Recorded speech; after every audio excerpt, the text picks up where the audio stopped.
तो पश्चिम बंगाल के Baruipur rape murder case में मुख्य आरोपी प्रभास मंडल के एनकाउंटर ने बड़ा राजनीतिक विवाद खड़ा कर दिया है।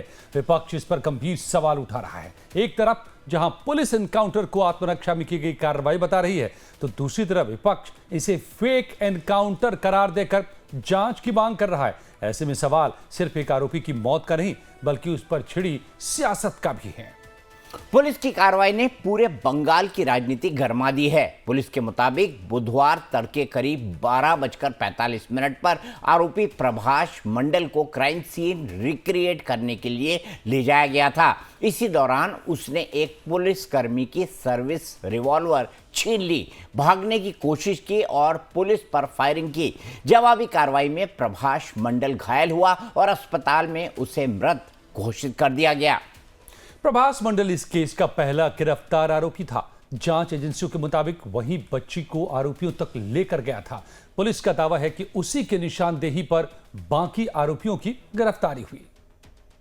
ना আমার কেউ যাওয়ার নেই, আমি যেতে পারবো না, মৃতদেহ আমি আনবো না। আমি তো বললাম আর আমরা দেখতে চাই না, একদম দেখতে চাই না। তোমরা ওখানে নিয়ে ঠিকানা গুদমে দেবে, কোথায় দেবে, ফেলে দেবে, দিয়ে যাবে, কেউ যাবে না। एक तरफ जहां आरोपी की मां ने बेटे के लिए कोई सहानुभूति नहीं दिखाई, वहीं दूसरी तरफ विपक्ष ने पूरे इनकाउंटर पर सवाल खड़े कर दिए हैं। तृणमूल कांग्रेस का आरोप है कि क्या ये एक फेक एनकाउंटर है? मुख्य गवाह की मौत क्यों? क्या पूरी साजिश सामने आ पाएगी? क्या किसी और आरोपी को बचाया जा रहा है? टीएमसी सांसद महुआ मोइत्रा ने एक्स पर लिखा कि बारुईपुर रेप और मर्डर केस का आरोपी प्रभास मंडल एनकाउंटर में मारा गया। पश्चिम बंगाल पुलिस, ये क्या हो रहा है? बंगाल के लोगों नए बंगाल यानी कि उत्तर प्रदेश 2.0 का स्वागत करें। बंगाल बीजेपी ये कोई सरकार नहीं है, ये जंगल राज है। तो टीएमसी नेताओं का आरोप है कि बंगाल में उत्तर प्रदेश का तथाकथित योगी मॉडल लागू करने की कोशिश हो रही है। उनका कहना है कि एनकाउंटर की निष्पक्ष जांच होनी चाहिए। वहीं बीजेपी इस पूरे मामले में पिछली सरकार में कानून व्यवस्था फेल होने और अब राजनीति करने का आरोप लगा रही है। जो एक आरोपी वो भागने की कोशिश उन्होंने किया था जब रिकंस्ट्रक्शन होना के लिए सूर्यपुर अंचल में पुलिस लेके गई थी, तो पुलिस के फायर आर्म से वो पुलिस को घायल करने की जब कोशिश किया, तो पुलिस अपने बचाव में फायरिंग उन्होंने किया फिर पुलिस के तरफ से, और उसके बाद जब घायल हालत में उनको अस्पताल लेके गया है तो उनको मृतक घोषणा की गई है। तो पुलिस अपने बचाव में फायरिंग किया है और भारतीय जनता पार्टी या भारतीय जनता पार्टी की सरकार जो दोषी है, जो भी आरोपी है बारुईपुर कांड में, हर किसी को सख्त से सख्त सजा देने की। कभी कोई सोच सकता है ऐसी झूठी मनगढ़ंत बातें जैसे यूपी में होती है वैसे बंगाल में होनी शुरू हो गई?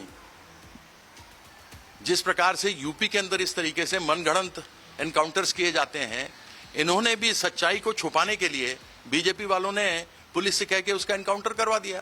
एक राजा है, दूसरा अभियुक्त इस बलात्कार में, उसके घर में पुलिस बैठी हुई है, चाय पी रही है, बिस्तर पर बैठी हुई है, उसको कुछ नहीं कह रही, वो भी बीजेपी का कार्यकर्ता है। तो ये सब केवल सब छुपाया जा रहा है। यूपी की पॉलिटिक्स बंगाल में आ गई है। बंगाल जंगल राज से बदतर हो चुका है।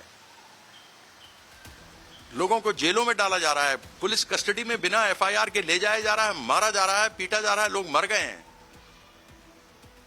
जो चोर हैं, जो भ्रष्टाचारी हैं, वो बीजेपी का बाहर से समर्थन कर रहे हैं, चाहे वो विधानसभा में हो, चाहे वो पार्लियामेंट के सांसद हो।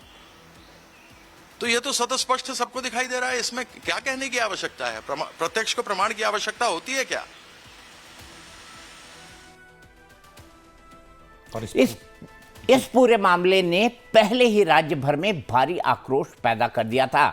बच्ची के शव मिलने के बाद हिंसक प्रदर्शन हुए, पुलिस वाहनों में तोड़फोड़ की गई और अब आरोपी के एनकाउंटर के बाद सियासी लड़ाई और तेज हो गई है। बारुईपुर रेप मर्डर केस की टाइमलाइन भी आपको बताते हैं। 4 जुलाई को 11 साल की नाबालिग बच्ची लापता हुई थी। 5 जुलाई को नाबालिग बच्ची का शव बरामद हुआ और एक आरोपी की मॉब लिंचिंग करने का दावा भी हुआ। 6 जुलाई को ममता बनर्जी ने कैंडल मार्च किया। 7 जुलाई को पश्चिम बंगाल के सीएम शुवेंदु अधिकारी ने पीड़ित परिवार से मुलाकात की। वहीं 8 जुलाई यानी कि आज आरोपी प्रभास मंडल एनकाउंटर में ढेर हो गया, जिसको लेकर अब सियासत तेज हो गई है। तो पुलिस इसे आत्मरक्षा में की गई कार्रवाई बता रही है, जबकि विपक्ष इसे फेक एनकाउंटर बता रहा है और सवाल उठा रहा है। अब निगाहें मजिस्ट्रियल जांच और पोस्टमार्टम रिपोर्ट पर होंगी, तो जो बताएंगे कि एनकाउंटर की कहानी कितनी मजबूत है। लेकिन इतना तय है कि बारुईपुर रेप मर्डर केस अब सिर्फ कानून व्यवस्था का नहीं, बल्कि बंगाल की सियासत का भी बड़ा मुद्दा बन चुका है।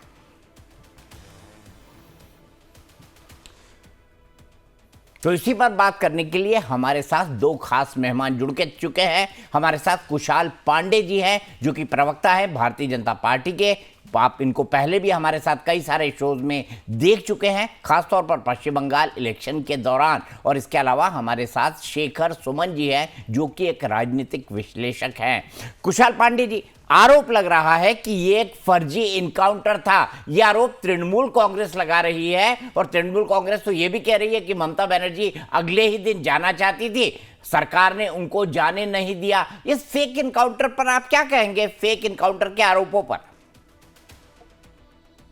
देखिए, सबसे पहले ये देखना होगा कि कौन सी तृणमूल कह रही है बात। अभी तो तृणमूल है नहीं, पहले ये स्पष्ट करे वो लोग कि ममता वाली तृणमूल ना जो बागी गुट में गए वाली तृणमूल।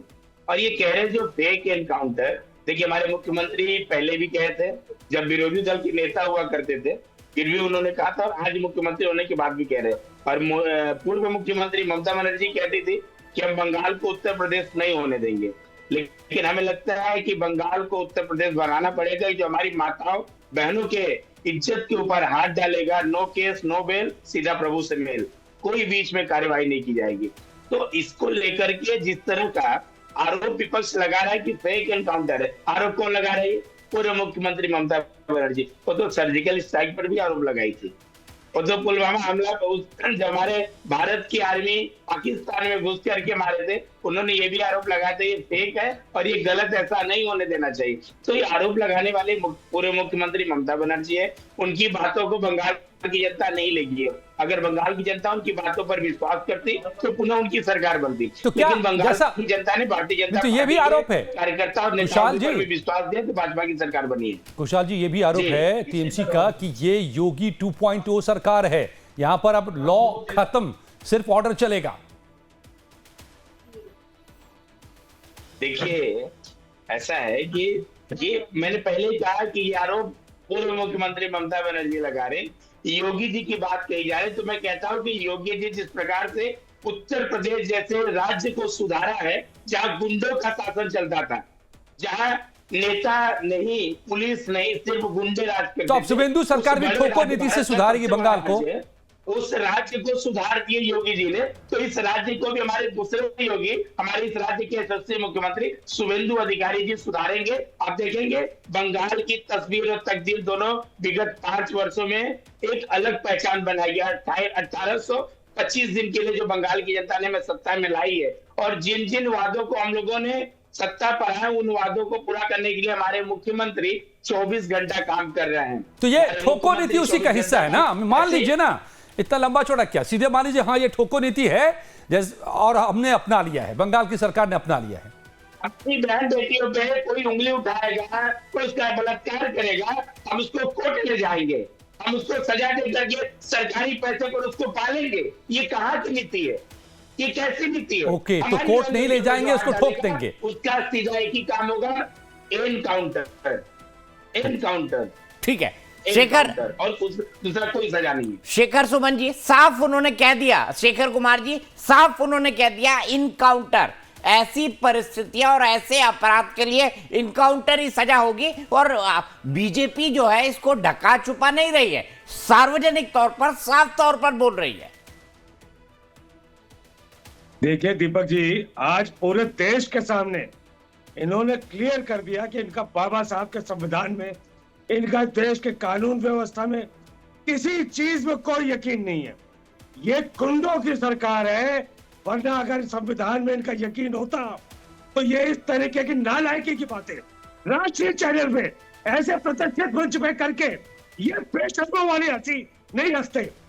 इन लोगों ने तो भगवान तक को नहीं छेड़ा। चुप करो, 3 मिनट में बोलो, चुप करो।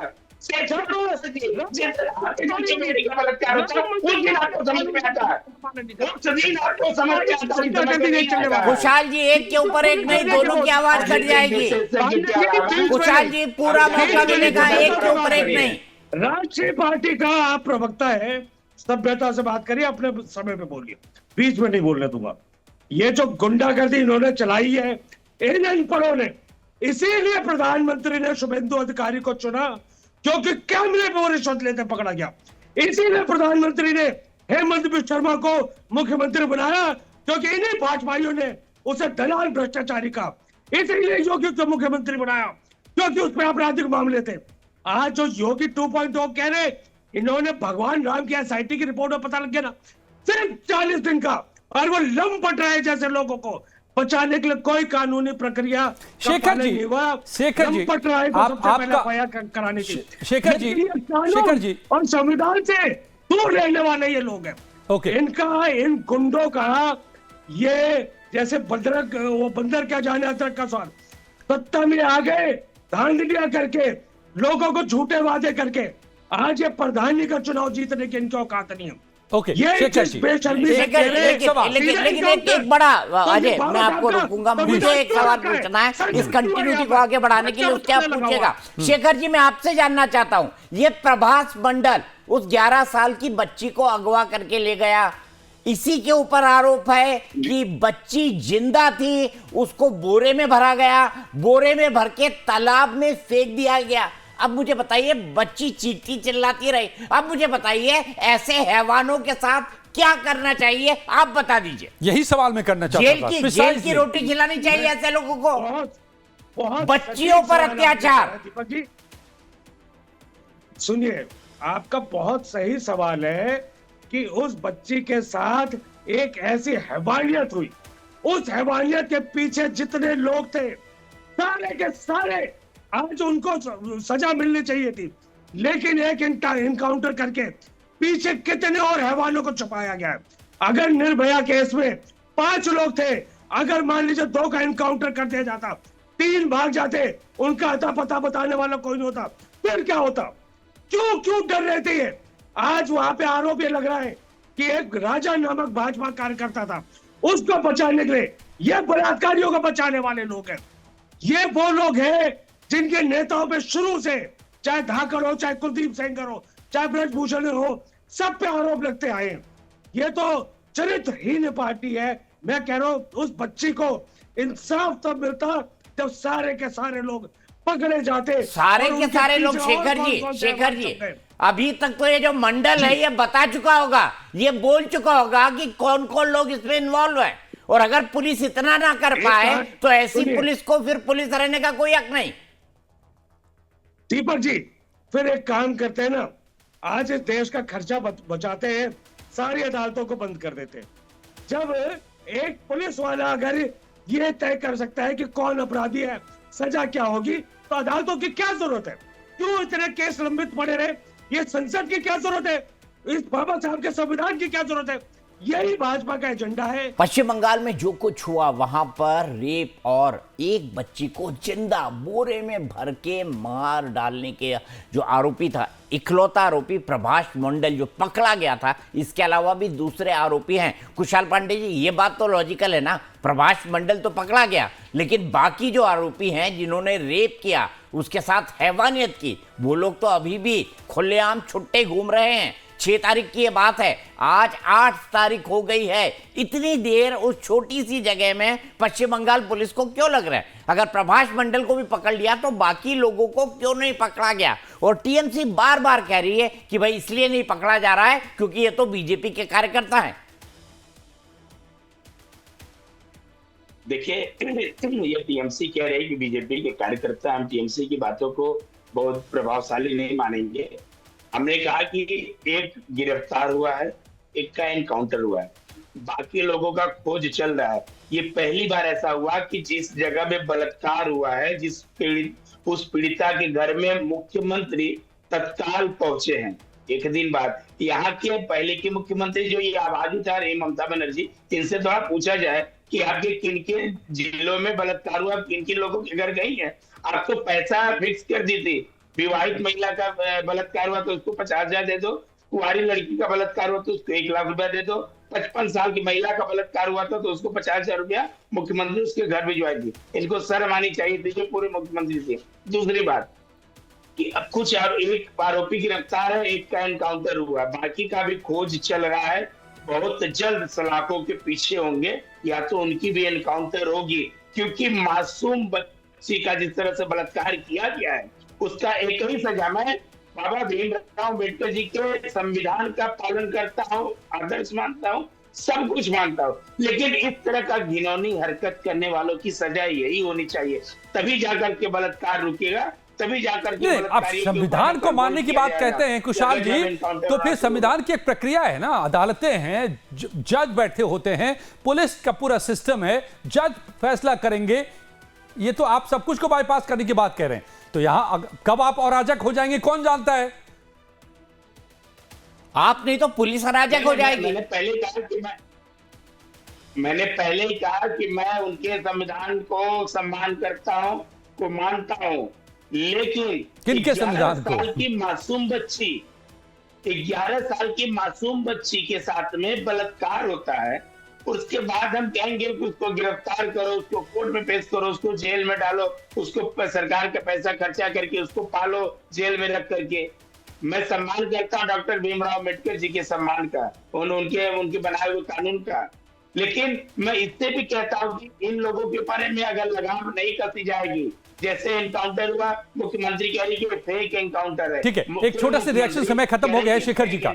शेखर जी आपके पास 30 सेकंड हैं। और मेरा बड़ा सीधा सवाल है, क्या आपको नहीं लगता कि पश्चिम बंगाल में जिस तरह की अराजकता की स्थिति थी, वहां पर कानून का भय और कानून का सम्मान दोनों को बनाए रखने के लिए कुछ ना कुछ इस तरह का किया जाना जरूरी है। जब आपके हार्ट में बड़ी प्रॉब्लम हो जाए ना, तो स्टंट डालने से काम नहीं चलता, ओपन हार्ट सर्जरी करनी पड़ती है। शेखर जी मैं आपको वही बता रहा हूं कि भाजपा महिलाओं का कितना सम्मान करती है। पूरे देश ने अभी देखा पिछले हफ्ते जब महुआ मोइत्रा पे हमला हुआ, इनका मंत्री कहता है हमारे पास अंडा डिटेक्ट करने की मशीन नहीं है, और ये जो इस वाले मामले में जो बच्चे के साथ है भाई समझ